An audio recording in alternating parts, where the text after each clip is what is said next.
2028ರ election target Kalyana ಕರ್ನಾಟಕದಿಂದಲೇ ರಣಕಹಳೆಯನ್ನು ಮೊಳಗಿಸಲಾಗ್ತಿದೆಯಾ? 2028ರ ಎಲೆಕ್ಷನ್ ಟಾರ್ಗೆಟ್ ಕಲ್ಯಾಣ ಕರ್ನಾಟಕದಿಂದಲೇ ರಣಕಹಳೆ. ಉತ್ತರ ಕರ್ನಾಟಕದಲ್ಲಿ ಕಾಂಗ್ರೆಸ್ ಪಾಳೆಯದಿಂದ ಮಾಸ್ಟರ್ ಸ್ಟ್ರೋಕ್.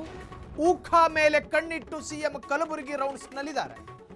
ಜಿಲ್ಲೆಯಲ್ಲಿ ಲಿಂಗಾಯತ ಮತ ಬ್ಯಾಂಕ್ ಸೆಳೆಯೋದಕ್ಕೆ ಡಿಕೆ ಟೀಮ್ ರೆಡಿ. ಕಲಬುರಗಿ ನೆಲದಿಂದ ರಾಜಕೀಯ ಎದುರಾಳಿಗಳಿಗೆ ಡಿಕೆ ಶಿವಕುಮಾರ್ ಶಾಕ್. ವಿಪಕ್ಷಗಳ ನಾಯಕರನ್ನು ಸೆಳೆಯೋದಕ್ಕೆ ಕಾಂಗ್ರೆಸ್ ರೆಡ್ ಕಾರ್ಪೆಟ್ ಹಾಯಿಸಿ. ಕಾಂಗ್ರೆಸ್ ಬಾಗಿಲು ತೆರೆದಿದೆ ಎಂದು ಬಿಜೆಪಿ ಜೆಡಿಎಸ್ ಶಾಸಕರಿಗೂ ಸಂದೇಶ. ಕಲಬುರಗಿ ಭೇಟಿ ಹಿಂದೆ ಉತ್ತರ ಕರ್ನಾಟಕ ಲಿಂಗಾಯತ ತಂತ್ರಾನ.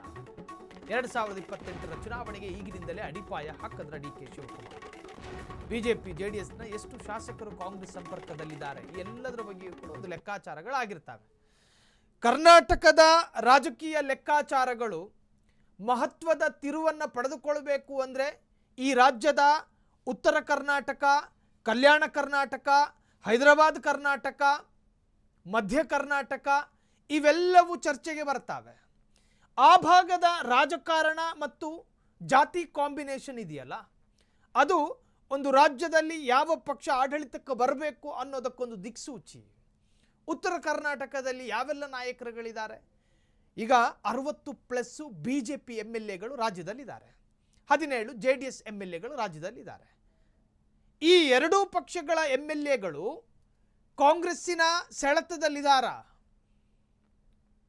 ನಾಳೆ ನಾಡಿದ್ದು ಅನ್ನೋ ತರಹ ಇದ್ದಾರ? ಈ ಬಗ್ಗೆ ಲೆಕ್ಕಾಚಾರ ಪ್ರತಿಪಕ್ಷದಲ್ಲೂ ಕೂಡ ನಡೀತಾವೆ.